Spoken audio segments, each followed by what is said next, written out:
नमस्कार दोस्तों। और जो आज का हमारा रीजनिंग का टॉपिक है उसका नाम है काउंटिंग फिगर। और कल हमने इसके बारे में बात की थी कि ये जो टॉपिक है, इस टॉपिक से जो क्वेश्चन आते हैं वो आते हैं 3 तरीके से। और कल हमने बात की थी जो पहले प्रकार का जो क्वेश्चन आते हैं वो आते हैं वर्गों की संख्या।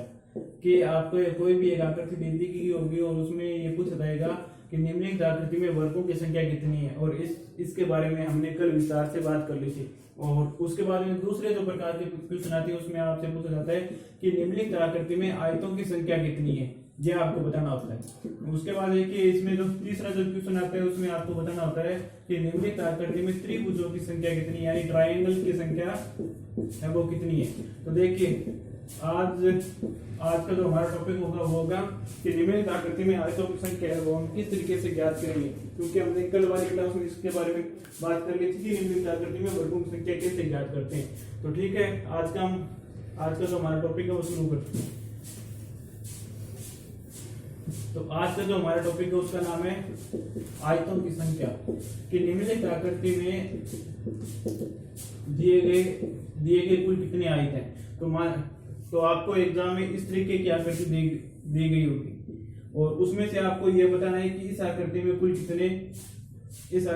कितने आयत हैं। यह आकृति दी गई है और इसमें आपको बताना है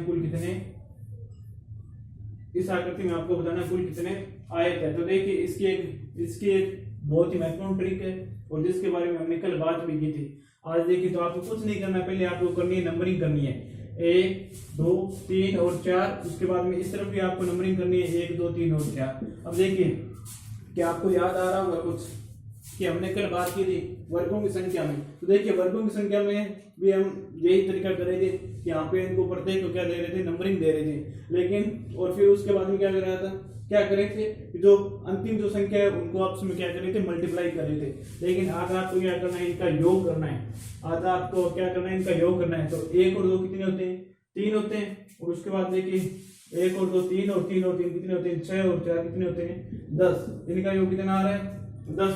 इसी तरीके से आप ये जो हमने नंबर लिखे हैं इनका भी आपको क्या करना है, योग करना है। तो 1 और 2 कितने होते हैं, 3 होते हैं। और 3 और 3 कितने होते हैं, 6 और 6 और 4 कितने होते हैं, 10। और अब देखिए इनका जो योग प्राप्त हुआ है इनको आप क्या करते हो, आपस में दोनों को मल्टीपल कर दो।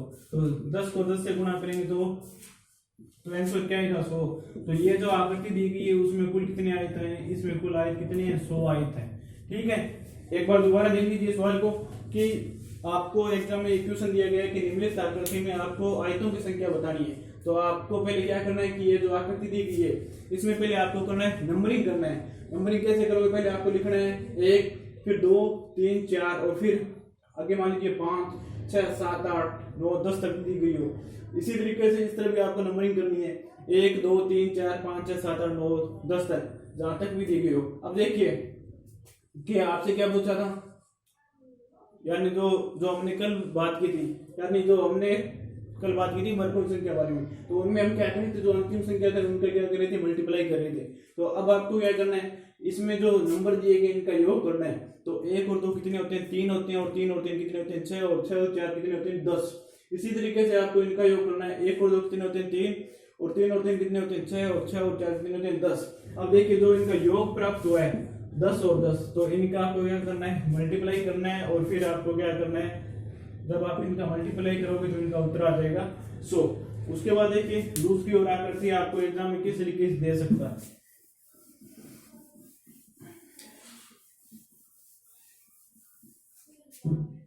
कि मान लीजिए आपको एग्जाम में आकृति दे दी है इस तरीके की, आपको एग्जाम में कोई भी आकृति दे दी, ठीक है। और फिर आपसे पूछ लिया कि निम्नलिखित आकृति में कुल वर्गों की संख्या कितनी है। इस तरीके की आपको मान लीजिए दे दी आकृति और फिर उसमें पूछ लिया कि दी गई आकृति में आयतों की संख्या कितनी है ना। तो मान लीजिए आपको एग्जाम में ये 2 आकृति दी गई है, आपको यह बताना है कि निम्नलिखित आकृति में से कुल कितने आयतों का निर्माण होगा। तो देखिए आपको पहले कुछ नहीं करना, आपको पहले इनको नंबरिंग देनी है। तो यहाँ पे 1 फिर 2 फिर 3 फिर 4 और फिर 5। ठीक है। उसके बाद में आपको यहाँ 1 और 2, ठीक है। उसके बाद मैंने आपको बताया था, देखिए इससे पहले वाला टॉपिक वर्गों की संख्या में हम क्या कर रहे थे, जो भी अंतिम संख्या आ रही थी उनका हम क्या कर रहे थे, मल्टीप्लाई कर रहे थे। लेकिन इसमें आपको क्या करना है, इनका ये जो नंबर आ रहे हैं इनका पहले योग करना है और फिर इनको क्या करना है, आपस में मल्टीप्लाई करना है। तो देखिए पहले तो 1 और 2 कितने होते हैं, 3, और 3 और 3 कितने होते हैं, 6, और 6 और 4 कितने होते हैं, 10, और 10 और 5 कितने होते हैं, 10 और 5 कितने होते हैं, 15। उसके बाद देखिए इसी तरीके से 1 और 2 कितने होते हैं, 3, है ना। और अब जो योग प्राप्त हुआ है इनका आपको क्या करना है, मल्टीपल करना है। 15 को जब 3 से गुणा करेंगे तो आंसर क्या आ गया, 45। तो ये जो निम्नलिखित जो आकृति दी गई है, ये जो आकृति दी गई है इसमें कुल कितने हैं, जो आयत है वो कितने आयत है, वो कितने 45 आयत है। एक बार दोबारा देख लीजिए सवाल को कि आपको क्या दिया गया है, कि आपको एग्जाम में ये दिया गया है कि निम्नलिखित आकृति में से कुल कितने आयतों का निर्माण होगा, या निम्नलिखित आकृति में से हम कुल कितने आयतों की संख्या ज्ञात कर सकते हैं। तो देखिए पहले आपको ये जो आकृति दी गई इसमें आपको पहले कुछ नहीं करना, आपको पहले क्या करना है, नंबरिंग करनी है। तो नंबरिंग कैसे करेंगे, देखिए तो पहले यहाँ पे आपने 1 लिख दिया, उसके बाद 2, उसके बाद में आपने 3 लिख दिया, उसके बाद में 4 लिख दिया, उसके बाद में 5 लिख दिया। उसके बाद इसी तरीके से जब आपने ऊपर की तरफ नंबरिंग दे दी तो इस तरफ भी आपको क्या देनी है, नंबरिंग देनी है। तो 1 और 2, और फिर क्या करना है, ये जो आपने नंबरिंग दी है इनका योग करना है। तो 1 और 2 कितने होते हैं, 3 होते हैं, और 3 और 3 कितने होते हैं, 6, 6 और 4 कितने होते हैं, 10, और 10 और 5 कितने होते हैं, 15। ठीक है। उसी तरीके से देखिए यहाँ पे 1 और 2 कितने होते हैं, 3। जो योग प्राप्त हुआ है यानी कि यहाँ पे 15 और 3, अब इनका आपको मल्टीप्लाई करना है। तो जब आप 15 और 3 को आपस में गुणा करोगे तो आंसर क्या आ जाएगा, 45 आयत।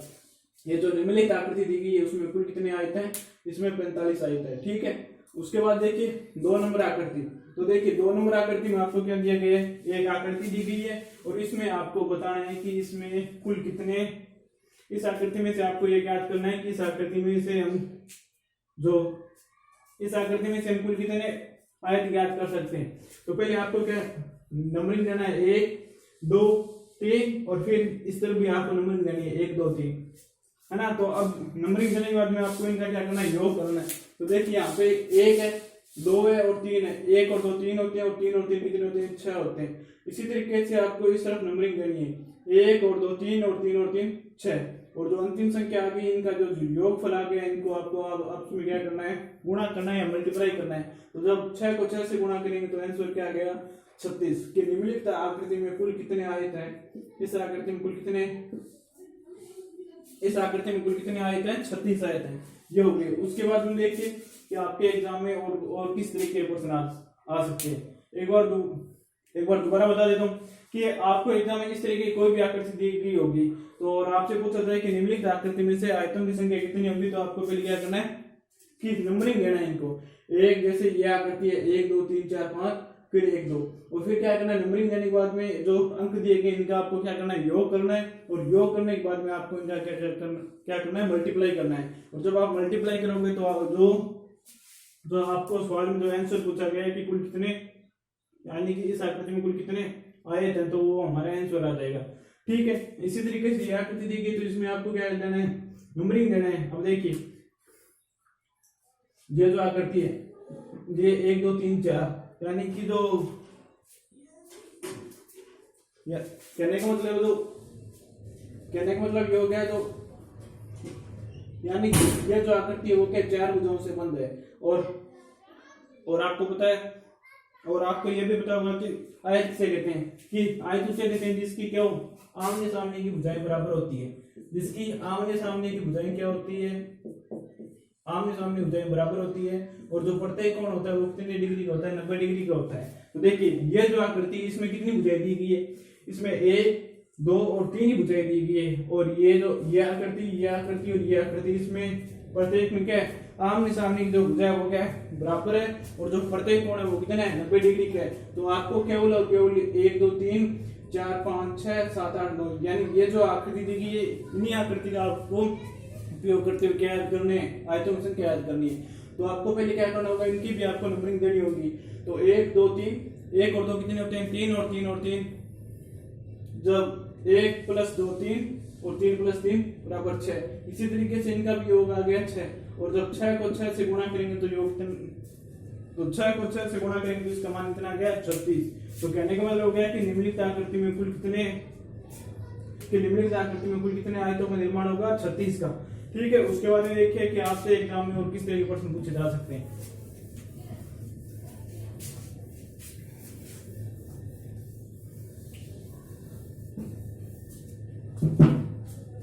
अब देखिए, इससे पहले मैं आपको एक बात बता देता हूँ कि जो वर्ग होते हैं, यानी कि जो सभी वर्ग होते हैं वो क्या होते हैं, सभी वर्ग आयत होते हैं, सभी वर्ग आयत होते हैं। ये बात भी आपके लिए इंपॉर्टेंट है। देखिए, पहले बात कर लेते हैं वर्ग की। अब देखिए, वर्ग की परिभाषा क्या होती है, जिसकी चारों भुजाएं समान होती है, जिसकी चारों भुजाएं क्या होती है, समान होती है, और जो प्रत्येक कोण होता है वो क्या होता है 90 डिग्री का होता है। और जो आयत की जो परिभाषा वो क्या होती है, जिसकी आमने सामने भुजाएं बराबर होती है, जिसकी आमने सामने की भुजाएं बराबर होती है और प्रत्येक कोण 90 डिग्री का होता है। तो देखिए, वर्ग को मैं आयत कह सकता हूं ना, क्योंकि देखिए मान लीजिए ये कोई आकृति दी गई है वर्ग की, ये मान लीजिए 2 सेमी है, ये 2 सेमी, ये 2 सेमी और 2 सेमी। अब देखिए इसकी जो परिभाषा थी आयत की वो क्या थी कि इसके आमने सामने भुजाएं बराबर होती है। तो ये 2 सेमी भुजा, ये भी 2 सेमी, ये भी 2 सेमी है और ये भी 2 सेमी, और ये कोण 90 डिग्री का है और ये कोण भी 90 डिग्री का, और ये कोण भी 90 डिग्री का। तो इसका मतलब हो गया जो सभी वर्ग होते हैं वो क्या होते हैं, आयत होते हैं। तो देखिए आपसे एग्जाम में किस तरीके के क्वेश्चन आएंगे। यहाँ पे मैं प्रश्न लिखता हूं, दी गई आकृति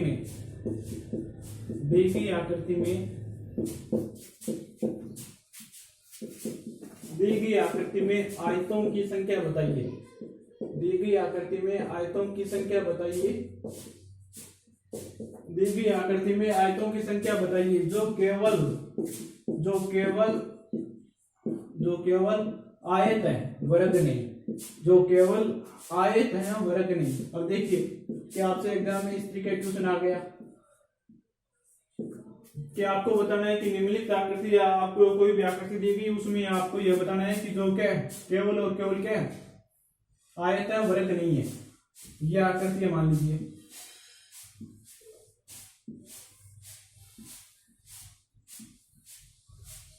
इसमें आपको बताना है, यह आकृति दी गई है और यह प्रश्न दिया गया आपके एग्जाम में। मान लीजिए कि दी गई आकृति में आयतों की संख्या बताइए जो केवल और केवल क्या है, आयत है, जो केवल और केवल क्या है, आयत है, वर्ग नहीं, है ना। तो पहले हम क्या करेंगे कि ये जो आकृति इसमें कुल कितने, इस आकृति में कुल कितने जो है ना, तो पहले हम याद करेंगे इस आकृति में कुल हमें जो रेक्टेंगल दिए गए, यानी कुल हमें कितने जो रेक्टेंगल दिए गए वो ज्ञात करेंगे। तो देखिए पहले हम क्या करेंगे, नंबरिंग देंगे इनको 1 2 3 और 4। उसके बाद देखिए इनको भी हम नंबरिंग देंगे 1 2 3 और 4। फिर उसके बाद में क्या करना है, हमें पहले रेक्टेंगल याद करना है, यानी कि हमें पहले क्या याद करना है, आयत याद करना है। तो पहले आपको इनका क्या करना होगा, योग करना होगा। 1 और 2 कितने होते हैं, 3 और 3 और 3 कितने होते हैं, 6 और 4 कितने होते हैं, 10। ठीक है, इसी तरीके से जब हम इनका योग करेंगे तो इनका योग कितना आ गया 10। तो ये जो आकृति दी गई है इसमें कुल हमें, इस आकृति में हमें कुल कितने रेक्टेंगल दिए गए, हमें दिए गए 100 दिए गए, हमें कुल कितने रेक्टेंगल दिए गए 100 दिए गए। और जबकि आपको जो आंसर पूछा है वो क्या पूछा है कि हमें केवल वही आयत बताने की, हमें केवल क्या बताना है, हमें केवल रेक्टेंगल बताने हैं, यानी जो स्क्वायर है वो नहीं बताने, यानी कि जो वह संख्या नहीं बतानी जो क्या वर्ग है। तो देखिए अब आपको क्या याद करना होगा कि हमने रेक्टेंगल याद कर लिए, इस आकृति में कितने दिए गए 100 दिए गए। तो अब आपको क्या याद करना है, स्क्वायर याद करना है, तो वर्ग याद करना है। तो वर्ग कैसे याद करेंगे, अब देखिए मैंने आपको बताया था जो हमने कल वाली क्लास में पढ़ा था, जो स्क्वायर याद करने का तरीका कि पहले आपको इनको नंबरिंग देनी है, उसके बाद में आपको क्या करना है, जो अंतिम संख्या है उनको आपस में क्या करना है, मल्टीप्लाई करना है। तो 4 को 4 से गुणा किया 16, और फिर 3 को 3 से गुणा किया 9, और फिर 2 को 2 से गुणा किया 4, फिर 1 को 1 से गुणा किया तो 1, और फिर आपको इनका क्या करना है, योग करना, और योग आप इनका करोगे तो योग कितना आएगा 30। यानी कि ये जो आकृति दी गई है इसमें कुल कितने रेक्टेंगल दिए गए हैं, यह जो आकृति है इसमें कुल कितने स्क्वायर हैं, वर्ग कितने 30। अब देखिए यहाँ पे कुल वर्ग ये जो आकृति दी गई थी इसमें वर्ग और आयत से ये जो संख्या थी वो कुल कितनी थी 100 थी। और आपको एग्जाम में क्या पूछा है कि केवल और केवल आपको क्या बताना है कि जो रेक्टेंगल है वो कितने। तो देखिए जब 100 में से हम 30 घटाएंगे तो पीछे क्या बचेंगे 70 और ये हमारा हो गया आंसर। ये जो 70 बचे ये क्या है, ये केवल और केवल क्या है रेक्टेंगल है, यानी कि केवल और केवल ये क्या है आयत है। ठीक है कि आपके जो एग्जाम में जो क्वेश्चन आएंगे वो आएंगे इस तरीके से भी, इस तरीके से भी आपके एग्जाम क्वेश्चन पूछे जा सकते हैं कि ये जो क्वेश्चन देखिए दिया गया, इसको एक बार दोबारा बता देता हूँ। देखिए कि दी गई आकृति में आयतों की संख्या बताइए जो केवल और केवल क्या है आयत है वर्ग नहीं, केवल और केवल क्या है आयत है वर्ग नहीं। तो देखिए ये आकृति दी गई तो पहले आपको क्या याद करना होगी, पहले आपको क्या करना होगा कि ये जो आकृति, इस आकृति से हम कुल कितने जो रेक्टेंगल है आयत हैं वो ज्ञात कर सकते हैं। तो पहले आपको क्या करना है, इनको नंबरिंग करनी है। तो 1 2 3 4 और फिर इनका योग किया, फिर इनका योग किया, योग करेंगे तो आया 10 और 10। ठीक है, और जब 10 को 10 से गुणा करेंगे तो इसका मान कितना आ गया 100। और ये 100 ये क्या है, ये जो आकृति दी गई है इसमें कुल है ना, ये जो 100 है इसमें क्या है, इसमें वर्ग भी शामिल है और इसमें क्या है आयत भी शामिल है। तो अब आपको क्या याद करना होगा कि इस आकृति में कुल कितने वर्ग है। तो मैंने आपको जो हमारी पिछली क्लास थी उसमें मैंने बताया था कि इस तरीके कोई भी आकृति दी गई हो तो उसमें आपको क्या करना है, जो अंतिम संख्या दी गई है इनका क्या करना है मल्टीप्लाई करना है। तो 4 को 4 से गुणा करेंगे 16, फिर 3 को 3 से गुणा करेंगे 9, 2 को 2 से गुणा करेंगे 4 और 1 को 1 से गुणा करेंगे तो 1। और जब इनका योग करेंगे 16 और 9 25, 25 और 5 30। तो ये जो आकृति दी गई है इसमें कुल कितने वर्ग दिए गए, इसमें वर्ग दिए गए 30। और ये जो 100 है ये क्या है, इसमें क्या है वर्ग प्लस आयत दोनों शामिल है। तो जब 100 में से हम 30 घटाएंगे तो पीछे क्या बचेंगे 70। और ये 70 क्या है, जो केवल और केवल क्या है आयत है वर्ग नहीं। ठीक है, ये इस क्वेश्चन का आंसर क्या हो जाएगा 70। यह था हमारा है ना। देखिए जो हमारा टॉपिक चल रहा था काउंटिंग फिगर्स, इसका था भाग नंबर 2। इसके बाद में हम बात करते हैं भाग नंबर 3 की, यानी कि जो आपके एग्जाम में 3 तरीके के क्वेश्चन आते हैं। जो पहला प्रकार हमने पढ़ लिया कि निम्नलिखित आकृति में वर्गों की संख्या कितनी होगी, और दूसरा प्रकार भी आज हमने पढ़ लिया कि निम्नलिखित आकृति में आयतों की संख्या कितनी होगी। तो उसके बाद में देखिए 3 नंबर प्रकार आपको क्या याद करने हैं, निम्नलिखित आकृति कोई भी आकृति दी गई होगी और उसमें से आपसे पूछा जाएगा कि निम्नलिखित आकृति में जो निम्नलिखित आकृति में त्रिभुजों की संख्या कितनी है। तो मान लीजिए आपको, तो देखिए कि मान लीजिए आपको इस तरीके की कोई भी आकृति दी गई हो, उसमें से आपको याद करने, ये कोई भी आकृति दी गई है इसमें आपको बताना है कि कुल कितने त्रिभुज हैं।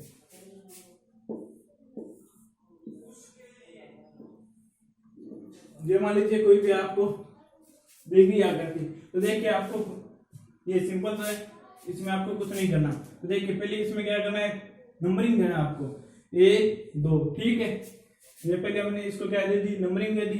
अब इनका आपसे सवाल में क्या पूछा है कि दी गई आकृति में त्रिभुजों की संख्या कितनी है, कि निम्नलिखित जो आकृति दी गई है इसमें त्रिभुजों की संख्या कितनी है। तो आपको पहले क्या करना है कि इस तरीके कोई भी आकृति दे दी जाए तो पहले आपको उसमें क्या करना है नंबरिंग करना है। 1 2 इसमें हमने नंबरिंग कर दिया, इसी तरीके से इसमें 1 2 3 4, इसी तरीके से इसमें 1 2 और 3। ठीक है, उसके बाद में आपको क्या करना है कि अब देखिए इनका योग करना है। तो 1 + 2 कितने होते हैं 3। ये जो आकृति दी गई है इसमें कुल कितने त्रिभुज है, देखिए एक त्रिभुज हो गया ये, दूसरा हो गया ये, और जो नंबर 3 त्रिभुज है वो हो गया ये। ठीक है, उसके बाद देखिए 2 नंबर आकृति क्या दी गई है कि ये जो आकृति दी गई है इसमें आपसे सवाल क्या पूछा है कि निम्नलिखित आकृति में त्रिभुजों की संख्या है वो कितनी होगी।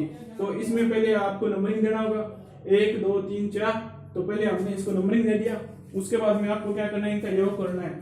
1 और 2 कितने होते हैं 3 होते हैं, और 3 और 3 कितने होते हैं 6, और 6 और 4 कितने होते हैं 10। तो ये जो आकृति दी गई है इसमें कुल कितने त्रिभुज है 10। उसके बाद देखिए 3 नंबर आकृति, 3 नंबर जो आकृति दी गई इसमें अभी आपको क्या पूछे कि निम्नलिखित आकृति में त्रिभुजों की संख्या कितनी होगी। तो देखिए ये जो आकृति दी गई है इसमें आपको क्या करना होगा, इनका योग करना होगा। तो 1 + 2 3, और 3 और 3 कितने होते हैं 6, कि निम्नलिखित आकृतियों में कुल कितने त्रिभुज होंगे। जो 3 नंबर आकृति है उसमें कितने त्रिभुज होंगे 6 होंगे। ठीक है, एक बार दोबारा बता देता हूँ कि जो काउंटिंग फिगर्स का 3 नंबर टाइप का जो क्वेश्चन आता है उसमें आपसे पूछा जाता है कि निम्नलिखित आकृति में त्रिभुज की संख्या।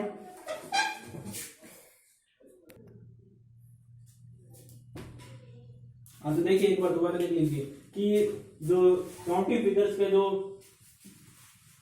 ये जो टॉपिक चला था इसमें मैंने आपको बताया 3 तरीके के क्वेश्चन आते हैं। तो देखिए जो हम इसका तीसरा प्रकार पढ़ रहे थे कि इस तरीके की आपको कोई भी आकृति दी गई होगी, इस तरीके की आपको कोई भी आकृति दी गई होगी, फिर उसमें से पूछा जाएगा कि निम्नलिखित आकृति में त्रिभुज की संख्या कितनी है। तो देखिए इस तरीके कोई भी आकृति दे दी जाए तो आपको पहले कुछ नहीं करना, केवल आपको क्या करना है, नंबरिंग देना है।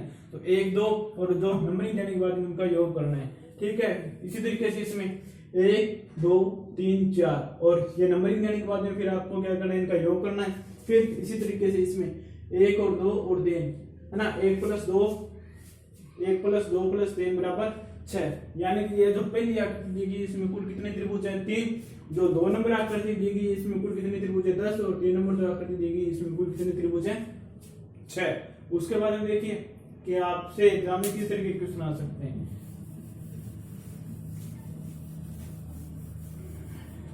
उसके बाद में देखिए कि मान लीजिए आपको एग्जाम में दे दिया, आपके एग्जाम में क्वेश्चन आ गए इस तरीके से और उसमें से आपको बताना है कि निम्नलिखित जो आकृति है इसमें त्रिभुजों की कुल कितनी संख्या है, निम्नलिखित आकृति में त्रिभुजों की कुल कितनी संख्या है। तो देखिए मान लीजिए आपके एग्जाम में आ गया ये आकृति आ गई, तो देखिए आपको क्या करना है, पहले नंबरिंग देना है इनको 1 2 3 और 4। ठीक है, और इसी तरीके से ये जो आकृति दी गई इसको भी आपको क्या देना है, नंबरिंग देना है 1 2 3 4, ये 4 और ये हो गया 5। आपको पहले इनको क्या करना है, नंबरिंग देना है कि इस तरीके कोई भी आकृति आ गई तो आपको पहले क्या करना है, नंबरिंग। और फिर आपको इनका क्या करना है, योग। 1 और 2 3 होते हैं और 3 और 3 कितने होते हैं, 6। और 6 और 4 कितने होते हैं, 10। ठीक है, उसके बाद में आपको क्या करना है, यहाँ पे देखिए इसमें एक बात कॉमन है वो आपको ध्यान में रखनी है। क्या बात कॉमन है कि यहाँ पे जो बेस लाइन दी गई है वो कितनी है। बेस लाइन का मतलब होता है आधार एक का। तो देखिए बेस लाइन 2 दी गई है, 1 और ये 2। तो जो हमने योग किया था उसको 2 से गुणा कर दो तो आंसर क्या आ गया, 20। ये जो आकृति दी गई है इसमें कुल कितने त्रिभुज है, 20। अब देखिए इसी तरीके से ये जो आकृति दी गई है तो पहले जो नंबरिंग की गई इनका आप क्या कर लो, योग कर लो। 1 और 2 कितने होते हैं, 3। 3 और 3 कितने होते हैं, 6। 6 और 4 कितने होते हैं, 10। और 10 और 5 कितने होते हैं, 15। ठीक है, उसके बाद में आपको क्या करना है, जो बेस लाइन दी गई है, बेस लाइन इसमें कितनी दी गई है, 1 2 और 3 इनका है ना। तो 3 बेस लाइन दी गई है तो जो योग आया था उसको 3 से गुणा कर दो।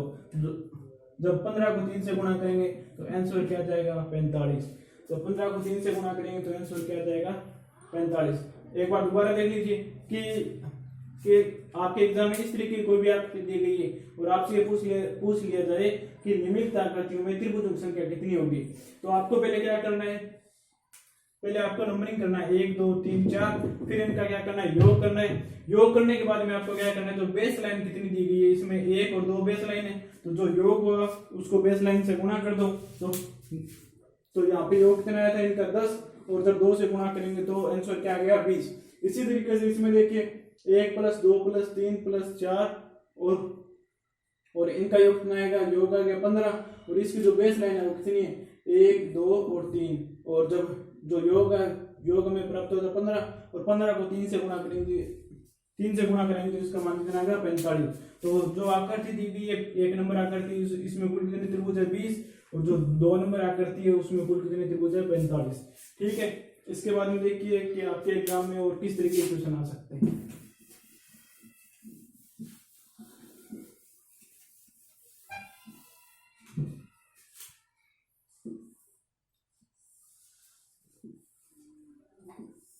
कि ये आकृति आपको एग्जाम में ये आकृति दी गई है और आपसे पूछा गया है कि निम्नलिखित आकृति में कुल कितने त्रिभुज होंगे। ठीक है, और आपको बताने इस आकृति में कुल कितने त्रिभुज होंगे।